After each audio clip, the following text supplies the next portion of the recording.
Más de 2 millones de personas visitan cada año el Museo del Prado.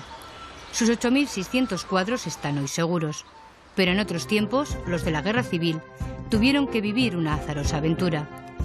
Cuadros como los de Adán y Eva o este autorretrato, que ahora pueden verse en la exposición de Durero, tuvieron que emprender en 1936 un largo viaje junto a otras obras maestras. Un grupo de intelectuales, artistas y funcionarios trabajaron sin descanso para protegerlos.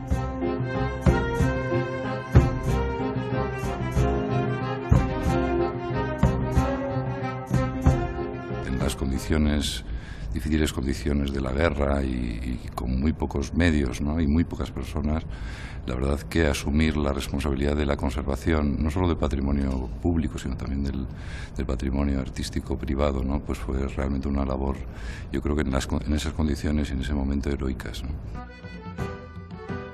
En los primeros días de la Guerra Civil, la quema de iglesias y el asalto a los palacios llevó al Gobierno de la República a crear la Junta de Incautación y Protección del Tesoro Artístico. Promovida por intelectuales y dirigida después por profesionales del mundo del arte, la Junta asumió la difícil misión de salvar el patrimonio cultural español de la destrucción o el expolio. Su primer trabajo fue convencer a los propios milicianos de que debían respetar los objetos religiosos, y lo hicieron a través de estos carteles pintados por los estudiantes de Bellas Artes. Los ataques a las iglesias, pues bueno, duraron los primeros días de la guerra, pero luego ya se generalizó el aviso, incluso cuando se encontraban cosas valiosas, los propios milicianos, etcétera, avisaban a la Junta para que fuera a personarse en esos sitios a recoger lo que pudieran encontrar de valor. Más de 20.000 cuadros, 15.000 objetos de valor, cerca de 1 millón de libros fueron recogidos por la Junta del Tesoro de Madrid de edificios públicos y privados. Su trabajo no fue fácil.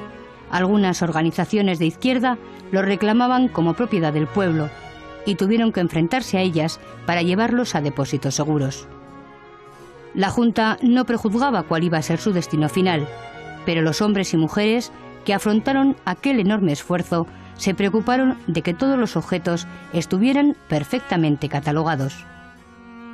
Allí todo el mundo trabajó gratis y con toda su alma, poniendo todo el interés en lo que se hacía. Natividad Gómez Moreno es la única persona de aquella junta que aún vive. A sus espléndidos 96 años recuerda con orgullo cómo todo aquel trabajo de catalogación, en el que ella participó directamente, sirvió para devolver los objetos a sus propietarios sin que prácticamente nada se perdiera.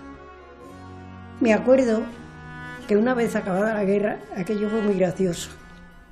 Llegó un señor muy fino y a ver si nosotros, por casualidad, teníamos algo de su casa, de haber recogido en su casa. Siempre hacíamos un acta con todo lo que se llevábamos, nos llevábamos con todo. Saqué las actas y dije, aquí tiene todo lo que hemos recogido. Se le saltaban las lágrimas. Hasta los ceniceros tenía.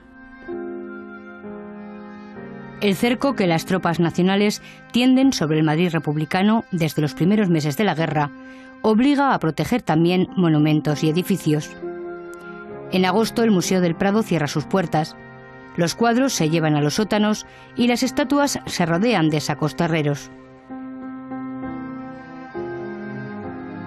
Las fotografías que se tomaron aquellos días nos permiten hoy ver la desolación de las salas vacías, mientras en el exterior las bombas caían por primera vez en Europa en el centro de una ciudad.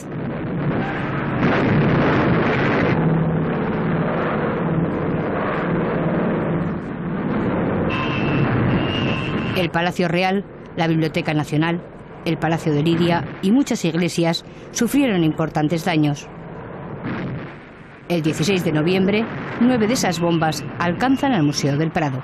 Las avenidas donde están los museos, los teatros, las bibliotecas deberían haber sido respetadas, pero la verdad es que la aviación, en este caso la aviación de Franco era una aviación con mandos alemanes y absolutamente bajo control alemán, pues empezó a bombardear por el eje, como he dicho antes, del Prado, Recoletos y la Castellana.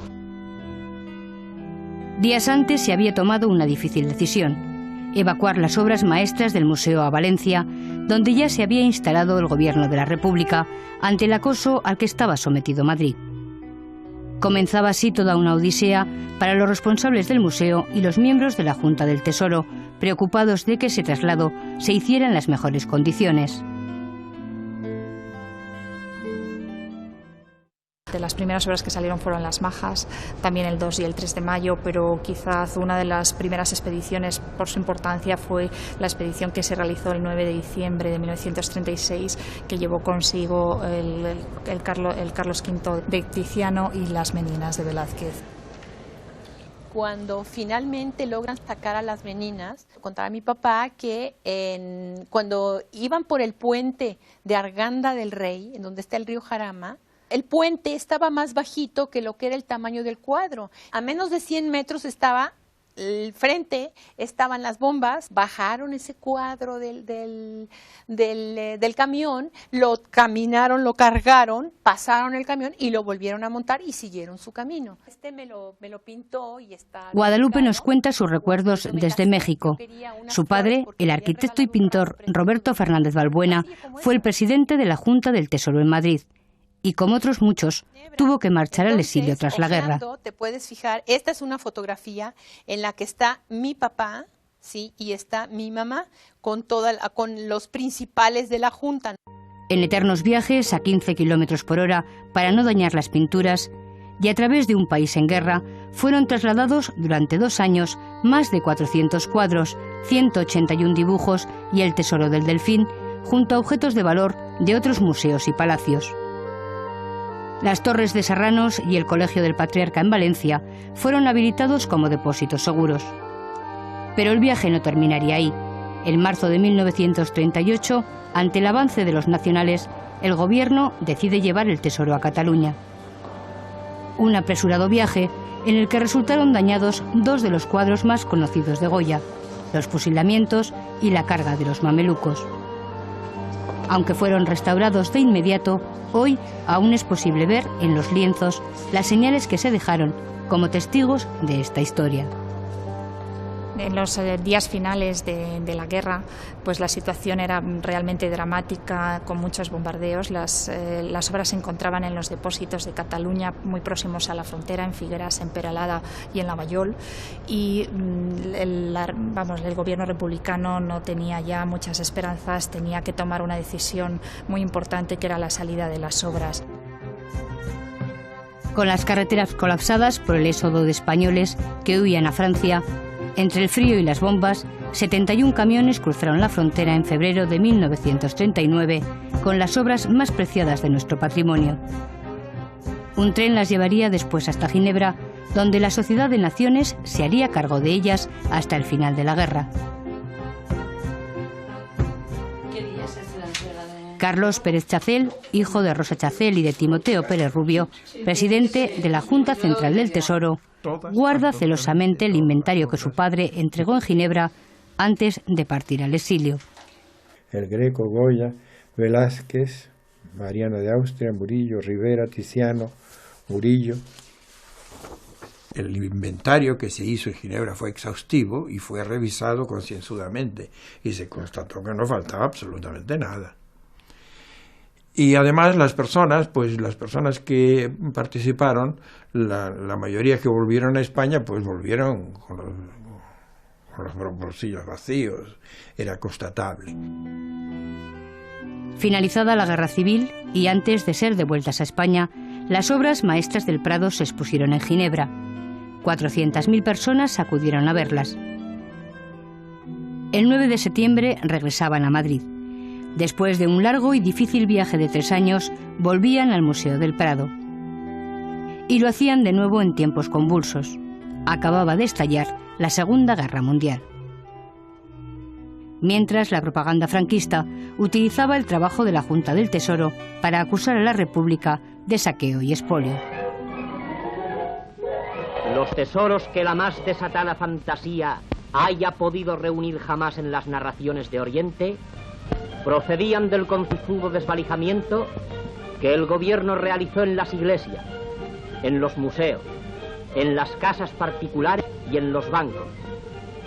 Nadie se libró del expolio. El trabajo de la Junta fue completamente riguroso.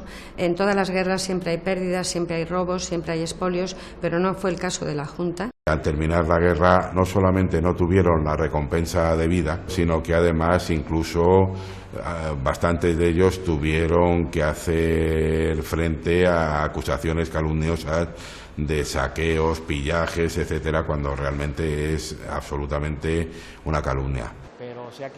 El padre de Joselino Bahamonde era arquitecto conservador del Prado durante la guerra. Colaboró en la evacuación de las obras y acondicionó los depósitos de Valencia. Los importantes archivos que su hijo ha donado han sido parte fundamental de las investigaciones. Al finalizar la guerra, le despojaron de su título y tuvo que exiliarse a Venezuela. En general, papá se eliminó mucho para que no hubiera odios en mí. Él trató de eliminar muchas de las cosas que se pasaron y no pasaron.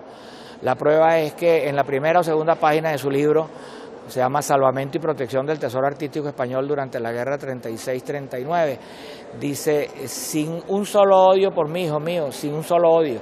Yo he llorado, vamos a entenderlo, no por el tesoro artístico, yo he llorado porque ahora empezaron a darse cuenta quién era papá, pero después de muerto. Mi padre muere en 66. Es una gran tristeza la que siente, porque se queda sin regresar a su patria, se queda sin el reconocimiento de todo el trabajo que realizó para salvar todo lo que hizo en la Junta. Se queda sin el reconocimiento, ¿sí? Se queda sin volver a entrar una vez más al Museo del Prado. Si hoy pudiera volver, vería que una placa recuerda a los protagonistas de aquel salvamento artístico. Han tenido que pasar más de 60 años para que se reconozca que gracias a ellos podemos seguir admirando las maravillas del Prado. Su trabajo pionero sirvió después a otros países y fue base del Convenio de La Haya para la protección de bienes culturales. Pero a pesar de tratados y convenciones, difícil es que se respete el arte en las guerras cuando no se respeta la vida humana.